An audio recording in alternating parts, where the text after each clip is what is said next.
And I believe we are back. Welcome back, everybody, to Beyond the Tool Belt, episode 287. I am your host, Ty Cobb-Backer. Thank you for joining us on this Wednesday edition. We will be back right after our short intro from our sponsors. TC-Backer, TC-Backer. Roofing, siding, windows, gutter, solar.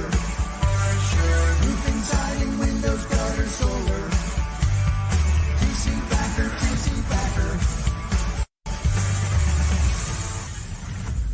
Welcome to Behind the Tool Belt, where the stories are bold, the conversations are real, and the insights come to you live, raw, and uncut. Every week, host Ty Cobb-Backer sits down to bring you the stories, the struggles, the lessons learned, and the wins.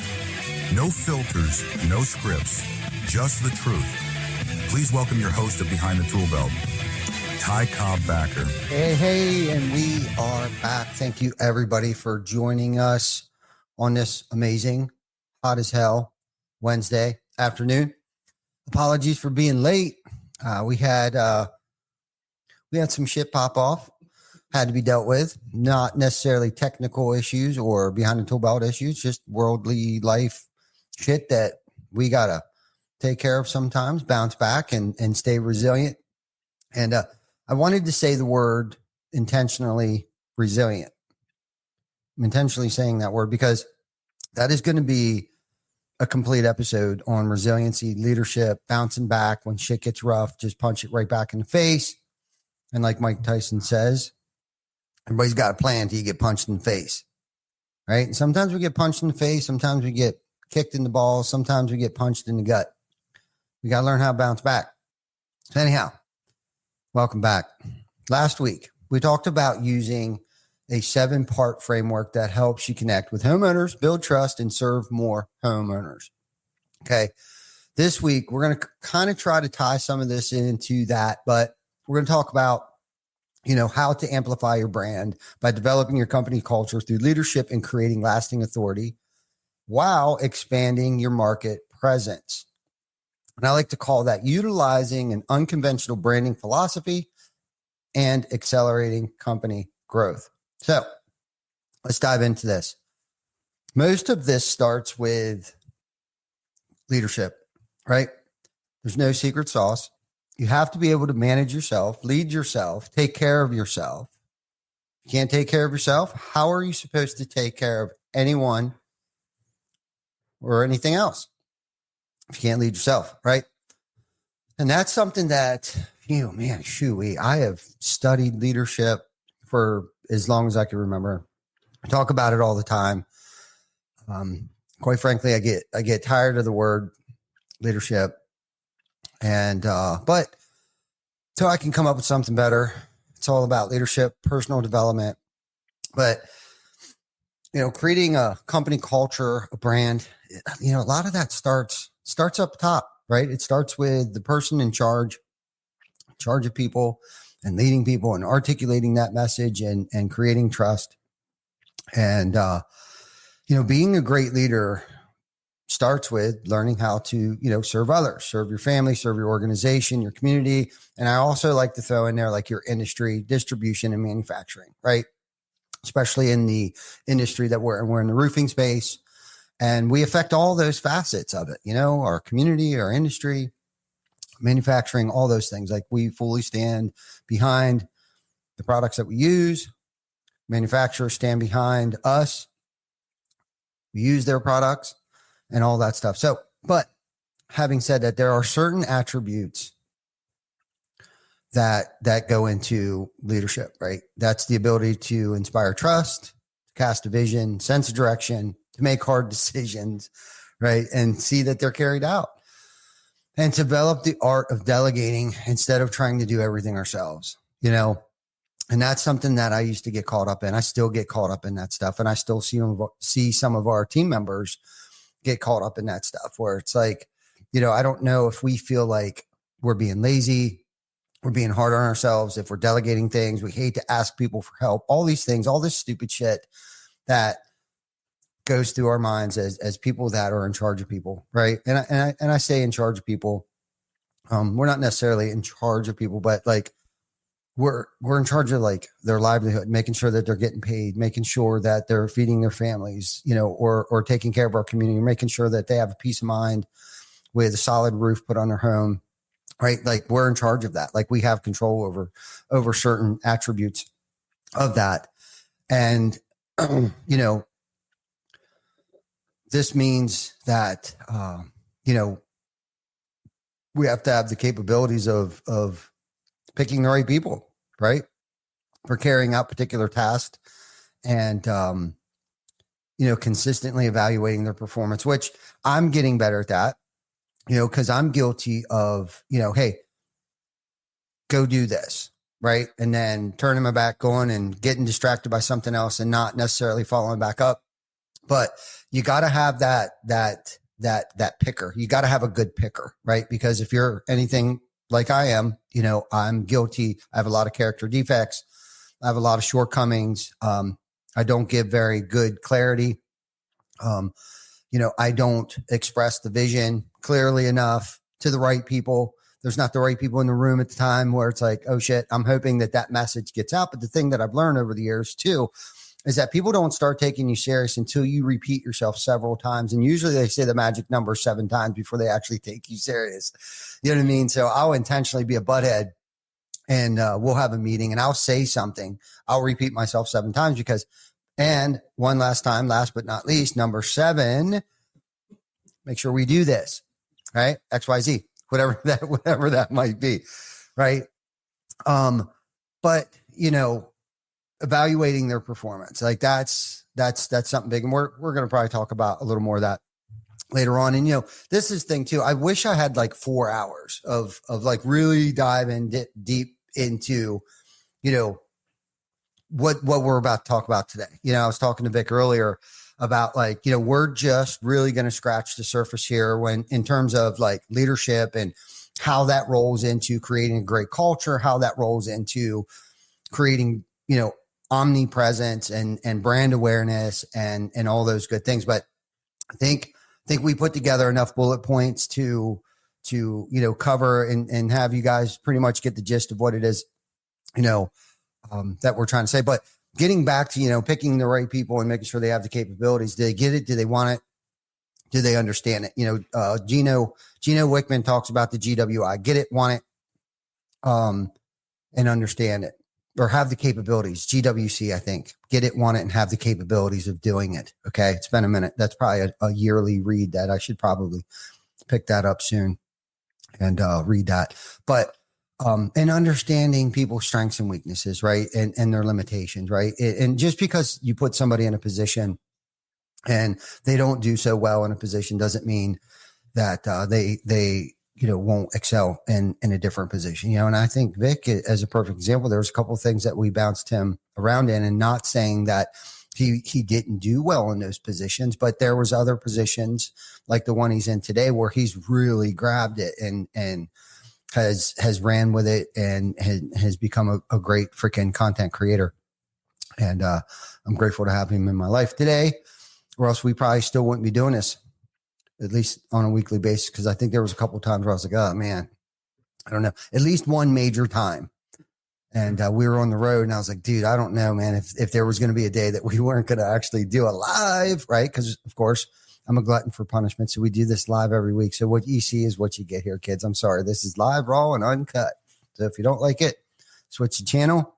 But if you love it and think somebody can get something out of this, please share it with them. Okay. And if you got any questions, please put them in the comments and I will get to them as soon as I can. I actually got my trusty iPad up here so I can see what everyone out in the internet world is, what they have to say. So anyhow, however, getting back to the great leaders and sometimes being a crisis manager, right? We sometimes are marriage counselors. Sometimes we are TV repair guys, sometimes whatever it takes, especially when you work here at Cobb-Backer, it's whatever it takes. And which may mean, having to deal with problems for which there's no playbook for, right? And I think I might have experienced one of them today. And inevitably mistakes will be made and great leaders learn how to rebound and move on. We were talking about resiliency earlier, and I think that's something, I think that's going to be a really good topic for an episode at some point in time. I think I got some notes in my why. Some of you have heard me talk about my notes, and I call it my why, and bouncing back and not necessarily allowing a situation or an event ruin your entire day or week or month or potentially even a whole year.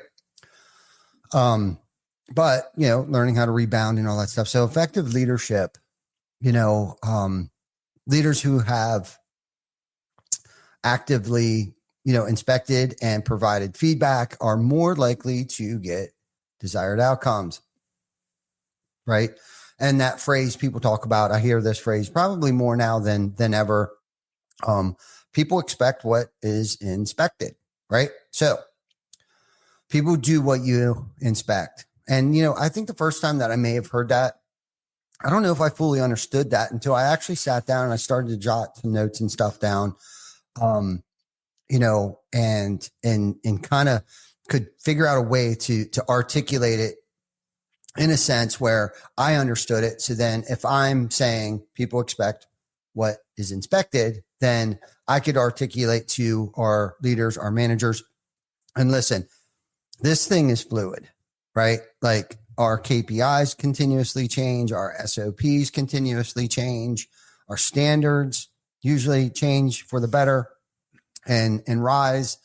A lot of these things are fluid, and we're recently revamping some of our KPIs. And along with that comes creating some more SOPs. Anytime you get in there and you start tweaking things, that usually takes you down to another rabbit hole, and you realize, well, this might be broken, or this hasn't worked for a while, or whatever the case might be. So people do what you inspect, right? Not what you expect. This highlights a common leadership principle. It means that individuals tend to prioritize the things that you're actually checking or monitoring. Going back to, I do somewhat of a piss poor job of following back up and just monitoring, but that's where KPIs are very crucial, right? Rather than things that are just expected, right? And I'm guilty of that, of like just kind of like expecting things, and I heard this a long time ago, expectations are premeditated resentment. So why do I have expectations if it's my fault that I didn't articulate the message well enough, or follow up and check in and critique little critiques along the way, right?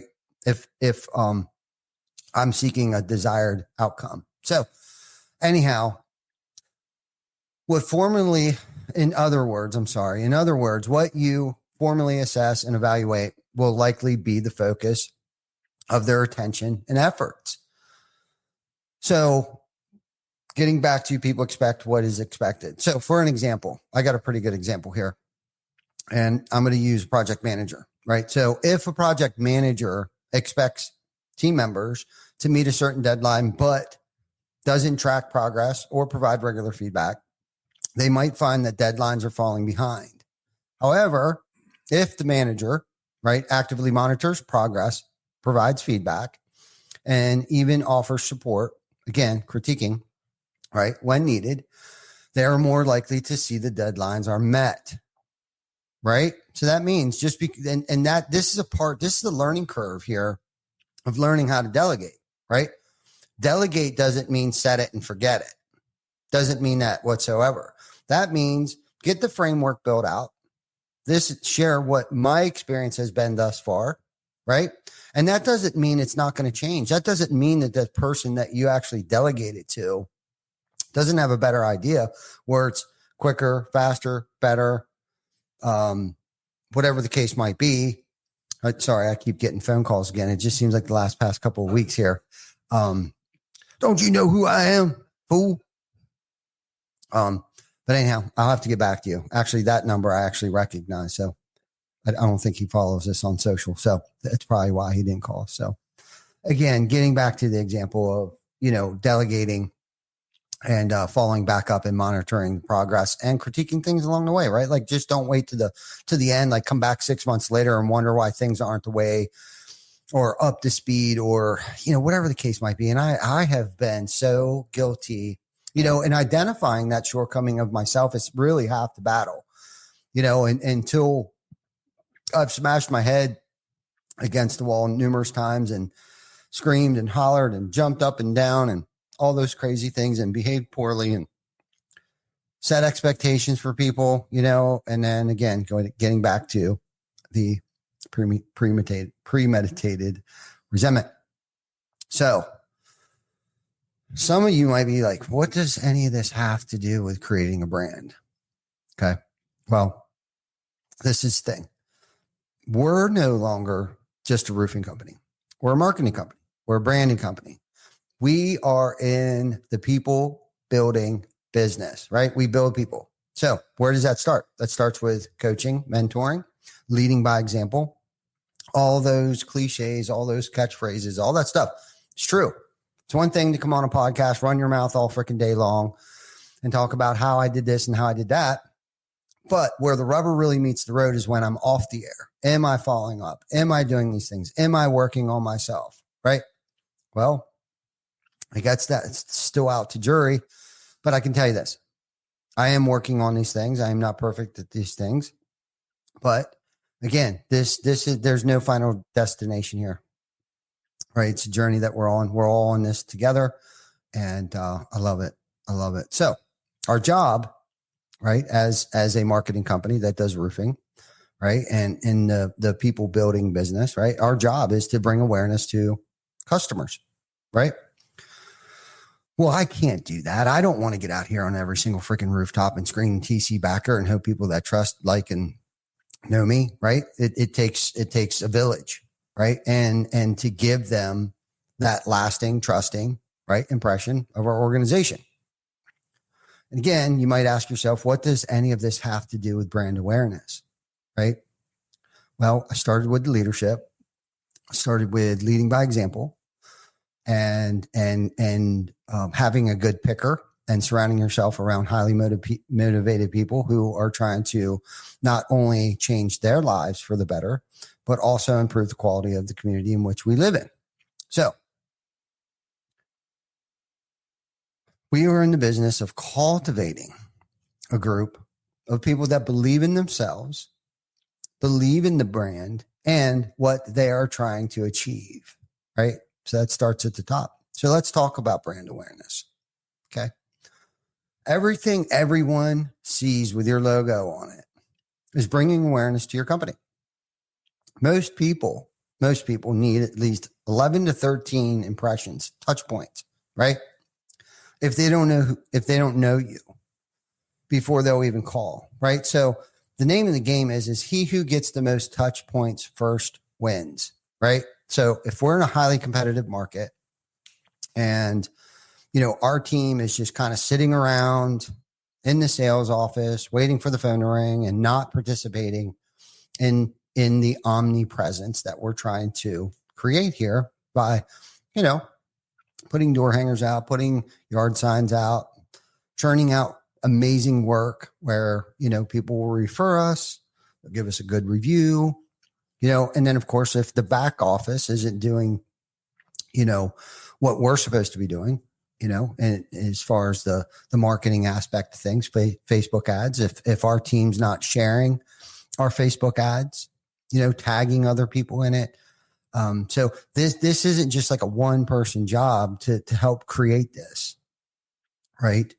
Our logo is not our brand. So I just want to clear that up. Like the logo isn't the brand. Okay.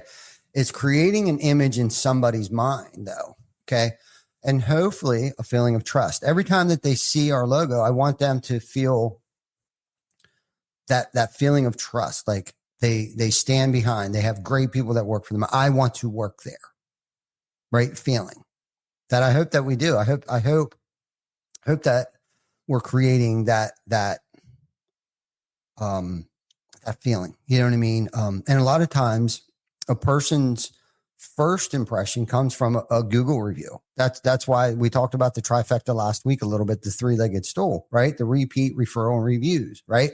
That's what we should be thinking about as salespeople, right? And not just that. I mean, there's more to it than just, the 3 R's.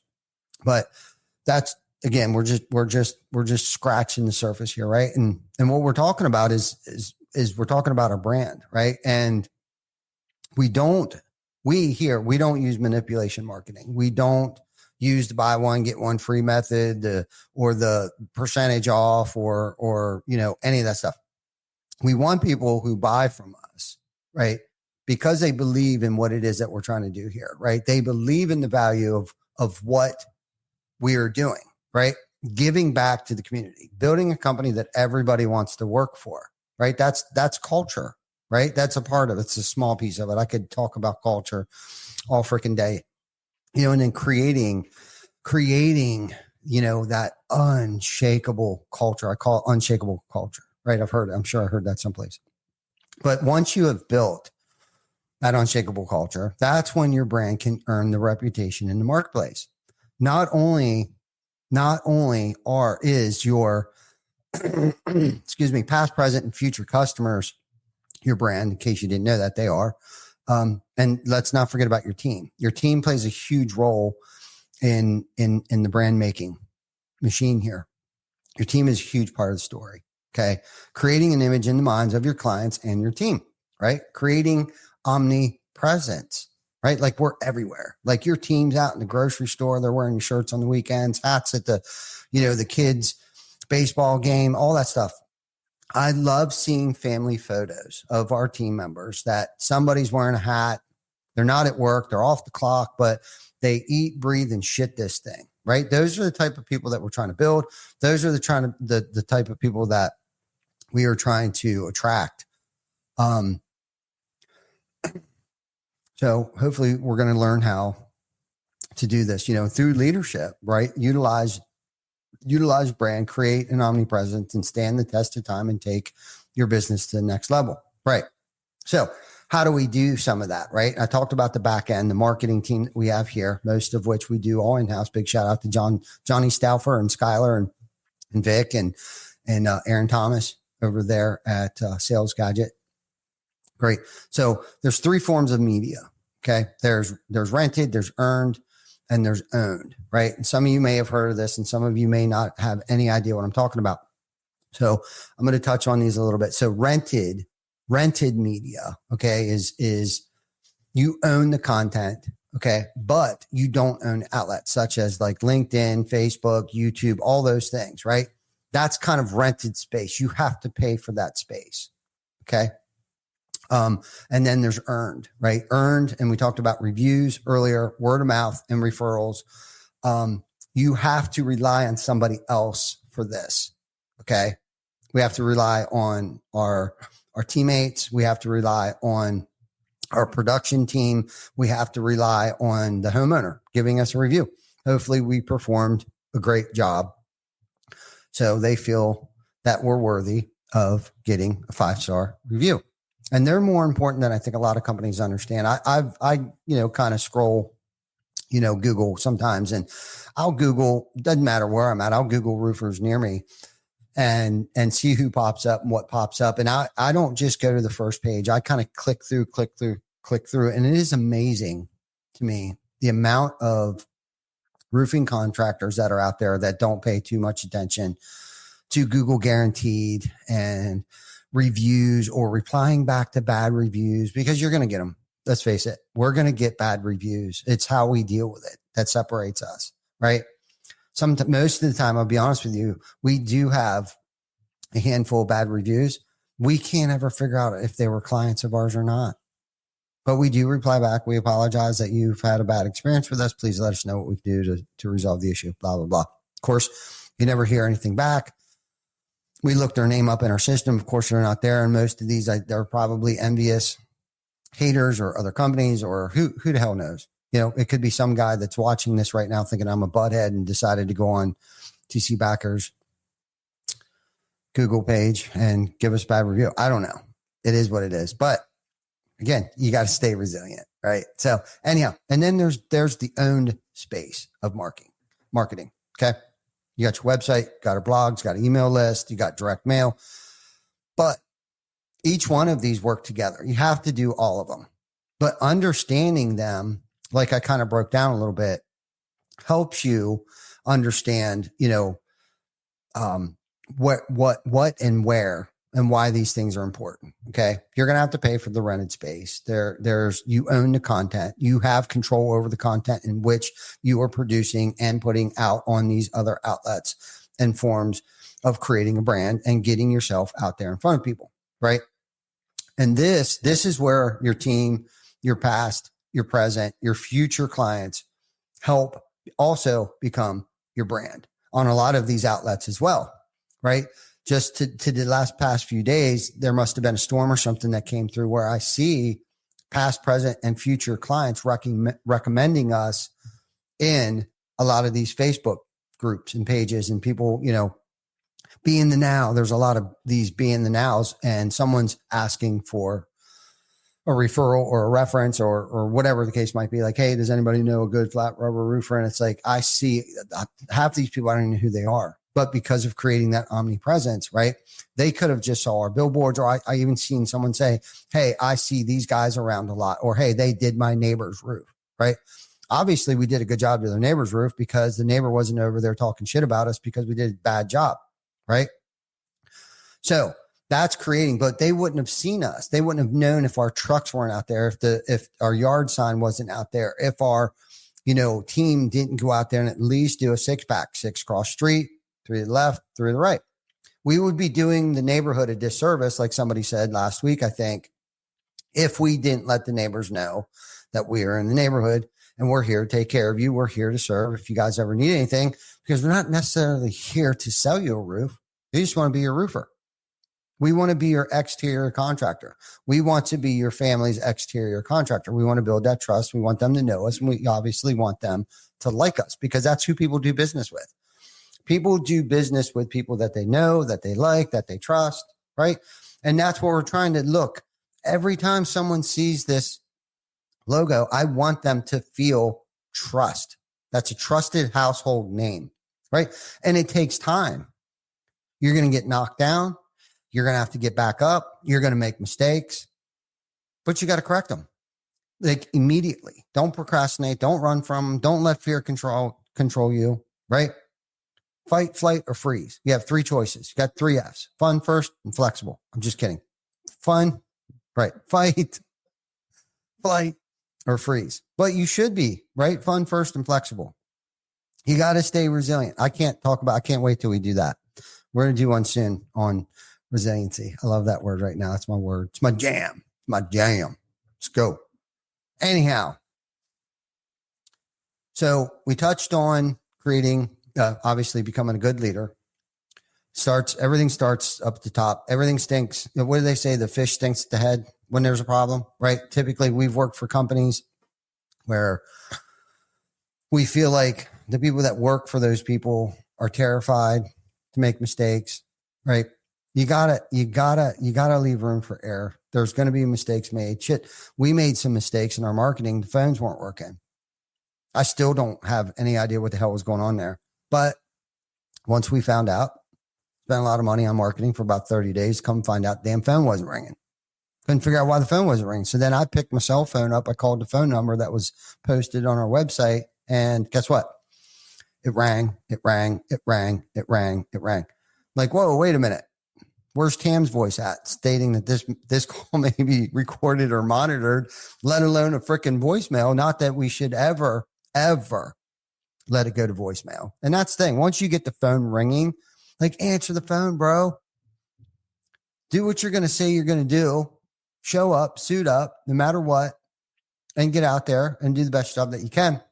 So, yeah, my point is lead by example, right? People do what they watch, man. I could be up here and I'll be the first one to tell you that I'm not perfect at any of this, but by me teaching and leading by example and all of these things, I probably get more out of coaching than I actually do studying, because I know I have to study if I'm going to lead or if I'm going to mentor, if there's a coaching opportunity. And the other thing that I've learned too is sometimes I just got to let people work things out and just stay out of the way when I used to feel like I had to control every single situation. But again, that's where I feel like that unshakable culture, where people have taken ownership. There's people, again, getting back to some of these Facebook groups where I see people recommending us. There are team members today. I saw it today that isn't even on that side of the building, that has nothing to do, right? Technically, but they understand the importance of promoting the company, but they're not necessarily right. But they're not that small-minded to think that this won't affect me at some point in time. If the guys aren't selling jobs, if the phone's not ringing, right? Even though all they do is crunch numbers or pull tickets or, bid jobs for new construction, right? They do know in the long run, at some point in time, if the phone stops ringing, this will affect my job. And that's where we're all on the same team. And that's where like creating that unity, that camaraderie, that fellowship. And it's not always about business. It's not always about work. It's about getting and pulling together and performing 21 turkey salute. Shit. Before I forget, we are celebrating. We're going to do something. Something's coming up soon for our 17th anniversary. 88877708. 7708. Okay. This is our 17th anniversary. Right. And getting back to a little bit of what we were talking about here, none of this, right? I'm not saying that I wasn't like the founder and the CEO and I went out and I swung hammer and killed myself pretty much at the start of this. It was until I realized that I needed help. We brought a lot of people in. Most have stayed over the years. Okay. Still bringing new recruits in. We're always looking for top talent, by the way. Doesn't matter what field, right? Doesn't matter. Don't have to be a roofer. Don't have to be a gutterman. Don't have to be a salesperson. But if you're looking for a career change, let us know. Cause we're always, if you're highly motivated and aren't afraid of work or being held accountable, let us know. Anyhow, the amazing team, I was just talking to Jan about this last night, the amazing team that we have molded and built and coached and mentored and shit. That's the other thing. It's like when you're learning probably just as much from your team as I can give them. And we're really at that point right now. Okay. Where I'm learning probably more from our team right now. That's where true, genuine, authentic culture lives in that, right? I don't need to know all the answers. I don't know all the answers. Okay. I have no idea what the hell I'm doing half the time. Again, sometimes there's no playbook, but I do know how I react. I do know my behavior can affect every single outcome. Okay.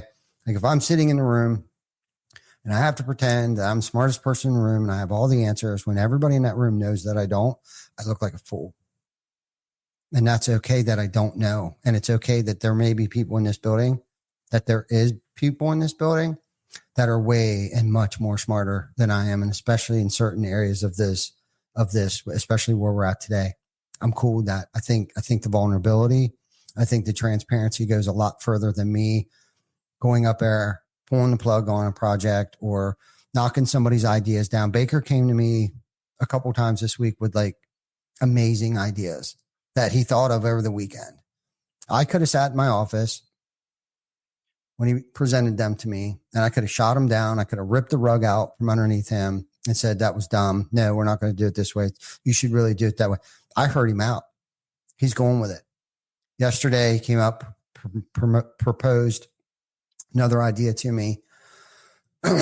Right. Loved it.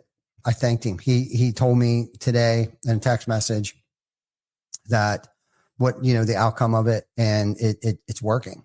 Right. I don't even think I gave him as far as like feedback or any ideas of like, well, maybe you should try it like this or whatever. It's like, fuck, I've never done it before. And I don't think he's ever done it before. It's just his idea and he ran with it. Now, what do you think that's going to do? It empowered him. He's taken ownership in that shit. He's taken ownership. He has taken ownership in a lot of things. Why? Because I'm not a dick most of the time. Okay. Most of the time. I do have bad days. But anyhow, I think I'm done. I think I'm done running my mouth right now. But listen, if you're a contractor and you want to learn more, okay, follow us on Facebook, YouTube, hit me up, private chat, whatever. Hey, and if you're a homeowner, okay, and your roof is old, it's leaking, or it's damaged, don't wait for things to get worse. At Cobb-Backer, we've helped thousands, and I mean thousands, homeowners protect their homes with quality roofing, financing options, and a team they can trust. Getting back to the trust, right? Want to take the next step? Visit our website or give us a call for a free inspection. No pressure, just answers. And remember, a solid roof isn't just about shingles. It's about peace of mind. Till next week, you guys take care of each other and stay cool out there. It is hot as hell. Have a good night, guys.